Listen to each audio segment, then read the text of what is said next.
Imagine having the processing power of a high-end quantum supercomputer, but being forced to output your data by jamming it through a century-old mechanical typewriter.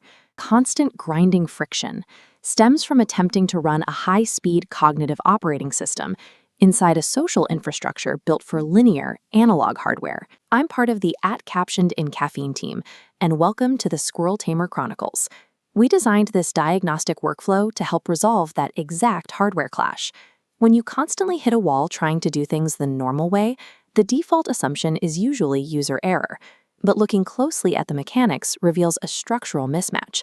Your brain runs advanced, highly networked software that is being judged by its ability to punch rigid, sequential keys on a fixed track. Take our resident analyst Muggsy, for example. He operates with an incredibly capable premium internal engine. However, executing tasks using locked-down, restricted external tools throttles his potential, leaving him exhausted by the time he reaches the simplest milestone. It feels like there is an unseen architect, a ghost in the machine we call Q, quietly enforcing these rigid rules, demanding everyone operate on the exact same assembly line schedule. Muggsy can mentally map out a 12-step creative strategy in a few seconds, but because the required tools force him to log each step sequentially into a rigid spreadsheet, the engine stalls out. The interface simply cannot handle his bandwidth. Forcing a non-linear processor into a deeply linear world creates a chronic hardware compatibility error.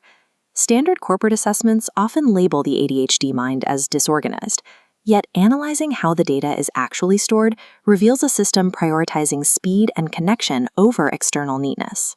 This diagram compares a traditional, linear, hierarchical folder system on the left with what we call the exploded filing cabinet on the right, a sprawling, web-like relational database of interconnected nodes.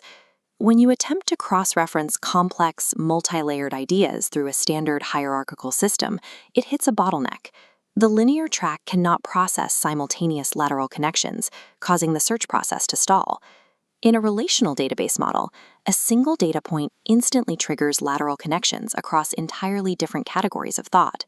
One specific memory links concepts that a linear system would keep strictly separated. Nara, our head archivist, is the master navigator of this exact environment. She doesn't need sequential folders because she sorts through the floating nodes, relying on intuitive spatial connections rather than alphabetical order.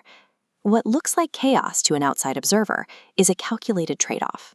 The brain sacrifices linear neatness to maintain rapid, non-linear search capabilities. All of that internal processing power requires raw material.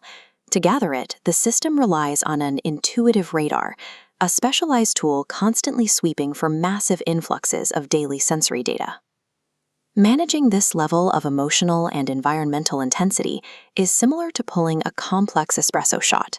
You have to actively filter through the excess water and bitter grounds of environmental noise to extract only the potent, concentrated reality underneath. Our Chief Reality Officer, Spro, represents the intense vigilance required for this level of high-definition processing. Analyzing every micro-expression and environmental shift demands a massive allocation of resources. Operating with high emotional intensity provides the high-fidelity signal necessary for extracting critical, high-value data from a very loud world. The modern workplace expects a flat, consistent level of output, the 2 p.m. Tuesday standard. But forcing a relational brain into that monotone rhythm leads directly to burnout. This graph shows energy-based execution. Track bandwidth, not the clock. Contrast the flat corporate output with volatile hyperfocus waves. Massive bandwidth during crests executes complex projects rapidly. But every peak requires a corresponding trough, mandatory buffering to recover biological resources. This offline buffering time is non-negotiable. Resting after a major wave is a biological requirement, and there is no reason for corporate guilt when your engine physically requires time to cool down. You can stop apologizing for how your hardware is built. Instead of forcing your processors to act like an analog typewriter, you can start building your routines around your internal waves. The right environment makes all the difference. Till next time, stay caffeinated.